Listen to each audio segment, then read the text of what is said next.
এখন ওখানে আমি কি করছি সেটা আমি আবার বলতেছি। তো আমার কোশ্চেনে ছিল হচ্ছে যে এটা, এখন এখান থেকে আমার ডান পাশে কি কি উৎপন্ন হয় সেটা আমি এক লাইনে কিভাবে লিখবো সেটা আমি দেখতেছি। তো প্রথমে আমাকে এইভাবে সাজাতে হবে যে প্রথমে লিখতে হবে বিজারক, তারপর লিখতে হবে জারক, তারপর লিখতে হবে যে অ্যাসিড। এখন এখানে কোনটা বিজারক আর কোনটা জারক সেটা কিভাবে চিহ্নিত করব? ওখানে যে ছক মুখস্থ করছিলাম সেই ছক অনুযায়ী হচ্ছে এটা জারক আর এটা কি বিজারক আর এটা অ্যাসিড। তাহলে বিজারকটাকে আগে লিখলাম, তারপরে লিখলাম জারক, তারপর লিখলাম অ্যাসিড।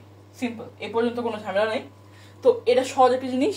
এরপরে এখন আমার কাজ হচ্ছে এগুলোকে ভাঙানো। আমি এখানে যে কাজটা করতেছি সেটা হচ্ছে আর কি মূলত রাফে করে পরে এক লাইনে তো লিখবো, এক লাইন লেখার পর আর কি এখন তো এখানে আসলে এত কিছু দেখাতে হবে না।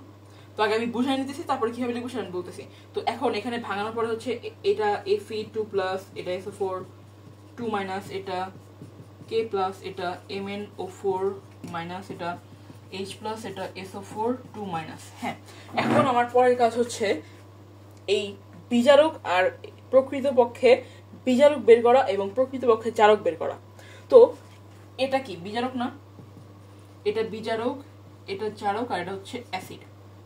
তাহলে এখন আমাকে বের করতে হবে এই বিজারকটার পরিবর্তিত রূপটা কি। এই বিজারকের পরিবর্তিত রূপ আমাকে বের করতে হবে। তো ছক অনুযায়ী এই বিজারকের পরিবর্তিত রূপ হচ্ছে Fe3+, আর এই জারকের পরিবর্তিত রূপ হচ্ছে Mn2+। এখন এখানে যে পরিবর্তিত রূপটা পাইছি সেটা যদি ক্যাটায়ন হয় তাহলে সেটা যুক্ত হবে দর্শক অ্যানায়নের সাথে। এখন এখানে দর্শক অ্যানায়ন আর দর্শক ক্যাটায়ন আমি কিভাবে দেখব? তার আগে আমাকে এটা ফাইন্ড আউট করতে হবে। এখন সেটা আমি কিভাবে বের করব?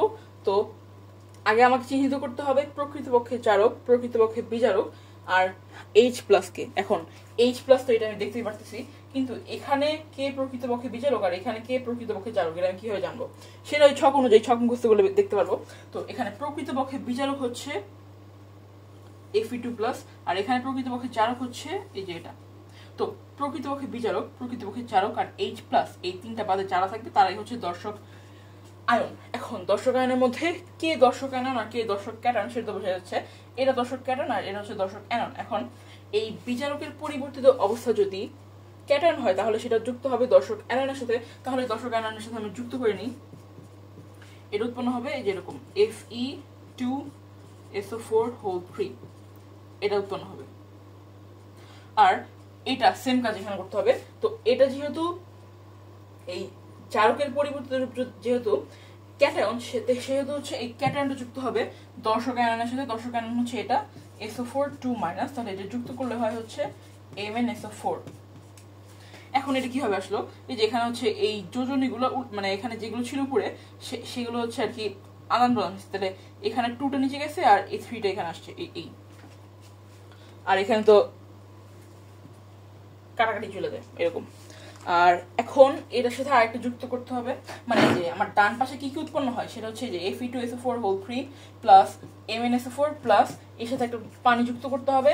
এরপর লাস্টে লিখতে হবে দর্শক অ্যানায়ন প্লাস দর্শক ক্যাটায়ন। দর্শক অ্যানায়ন প্লাস দর্শক ক্যাটায়ন যুক্ত করলে হয় হচ্ছে K2SO4। এই যে দর্শক অ্যানায়ন প্লাস দর্শক ক্যাটায়ন এই দুটো যুক্ত করলে এই যে এটা হয়, এটা লিখলাম। তো আগের ভিডিওতে হচ্ছে এইটুকুই আমি অনেকক্ষণ ধরে বুঝাইছিলাম। তো এখন আর কি একটু তাড়াতাড়ি বুঝাই দিলাম, মানে আগেরটা কি রিক্যাপ করলাম। তো এইটুকুই। এখন হচ্ছে আমি আমার মেইন কাজে যাব। তো আমার এই যে এটা ছিল, এটা এই যে এটা ছিল বাম পাশে আর এটা হচ্ছে ডান পাশে। এখন এখানে হচ্ছে সমতা করা শিখতে হবে। উভয় পাশে কিভাবে সমতা করবো সেটা এখন দেখবো।